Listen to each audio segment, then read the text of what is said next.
kasih. Sore. Dan pemirsa, Presiden Prabowo Subianto meresmikan peletakan batu pertama atau groundbreaking dari proyek ekosistem baterai kendaraan listrik terbesar di Asia, yakni di Karawang, Jawa Barat. Proyek ini merupakan kerjasama Antam dengan Indonesia Battery Corporation dan perusahaan Tiongkok dari Ningbo CBL. Presiden Prabowo Subianto meresmikan peletakan batu pertama atau groundbreaking proyek ekosistem baterai kendaraan listrik terbesar di Asia, yakni di Karawang, Jawa Barat.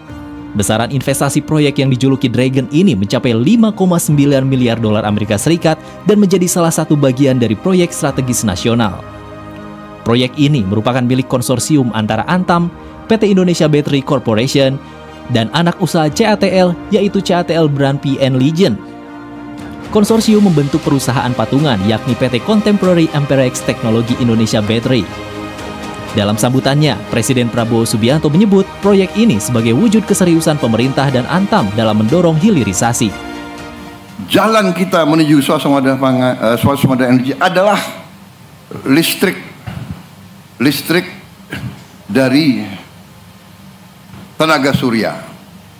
Dan listrik dari tenaga surya, ya kuncinya adalah baterai. Dan hari ini kita saksikan. Hari ini tadi laporannya menghasilkan 15 gigawatt. Kita butuh, kalau tidak salah para pakar laporan ke saya, untuk benar-benar mandiri kita perlu mungkin 100 gigawatt. Berarti mungkin proyek ini harus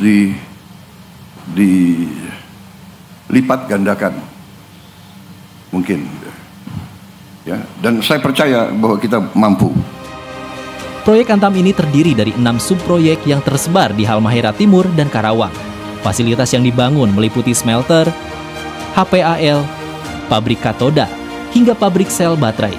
Sekurang-kurangnya 8.000 tenaga kerja terlibat dalam pembangunan di lahan seluas 3.200 hektar ini.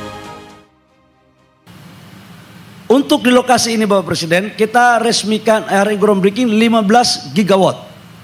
15 gigawatt ini sama dengan kalau kita konversi ke mobil, baterai mobil, itu kurang lebih sekitar 250.000 sampai 300.000 mobil. Dan atas arahan Bapak Presiden kemarin, untuk kita bangun tidak hanya baterai mobil, tapi juga baterai untuk mengisi listrik dalam mempergunakan solar panel. Dan kemarin sudah kita bicarakan sampai tadi malam, dan insya Allah mereka bersedia untuk kita kembangkan agar semua produk ada dalam negeri. Antam diharapkan menjadi bagian penting dalam langkah Indonesia menuju swasembada energi dalam 5-6 tahun mendatang. Dengan proyek ini, Antam menegaskan perannya sebagai tulang punggung industri baterai nasional dari hulu hingga ke produk jadi. Hanif Musyafa, Hilman Prayitno, Berita 1, Karawang, Jawa Barat. Pemirsa, ribuan peserta dari dalam dan luar negeri memeriahkan Jakarta International